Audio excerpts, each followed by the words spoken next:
कृषि मंत्री जेपी दलाल के खिलाफ लोगों में गुस्सा कम होने का नाम ही नहीं ले रहा है। नमस्कार, दैनिक साथी से मैं खुशबू राव। मंगलवार को भी मंत्री का पुतला फूंककर ऐलान किया गया कि यदि कृषि मंत्री ने माफी नहीं मांगी तो कैथल के किसी गांव में नहीं घुसने दिया जाएगा। बता दें कि मंत्री ने कुछ दिनों पहले ही किसान आंदोलन के दौरान धरना दे रहे किसानों की महिलाओं को लेकर अभद्र टिप्पणी की थी, जिसका पार्टी में विरोध हो रहा है। इसी को लेकर प्रदेश भर में कृषि मंत्री के खिलाफ प्रदर्शन किए जा रहे हैं। पहले आपको दिखाते हैं कि आखिर कृषि मंत्री के किस बयान पर हंगामा मचा हुआ है।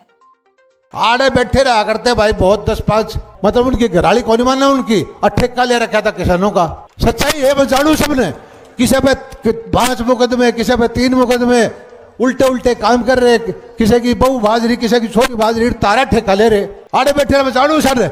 मैं विक्रम किसान एडवोकेट, युवा प्रदेश अध्यक्ष, भारतीय किसान यूनियन चंडूनी। पिछले दिनों भिवानी में एक सरकारी कार्यक्रम में हरियाणा सरकार के कृषि मंत्री जेपी दलाल ने आंदोलनकारी किसानों के और उनकी मां बहनों के खिलाफ जो अभद्र टिप्पणी की है, उसके विरोध स्वरूप आज कैथल जिले के पुंडरी हल्के में किसानों ने कृषि मंत्री का पुतला दहन किया है। और पुतला दहन करने के बाद हम सरकार से भी मांग करते हैं और कृषि मंत्री को चेतावनी देते हैं कि अगर उन्होंने जल्द ही इस अभद्र टिप्पणी और गैर जिम्मेदाराना बयान के खिलाफ माफ़ी नहीं मांगी तो आने वाले दिनों में किसान आंदोलन की तरह उनका विरोध और भी तेज करेंगे।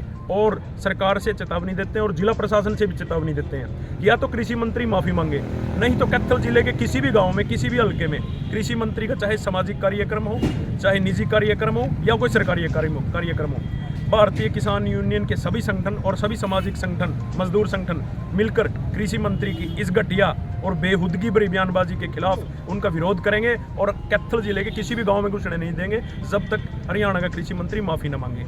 एक बात। दूसरी बात, चाहे वो कुश्ती संघ के अध्यक्ष की बात हो, चाहे हरियाणा के मंत्री संदीप सिंह की बात हो, अब हरियाणा के कृषि मंत्री की, ये लोग कहते हैं कि बेटी बचाओ बेटी पढ़ाओ, इन्होंने नारा दिया था।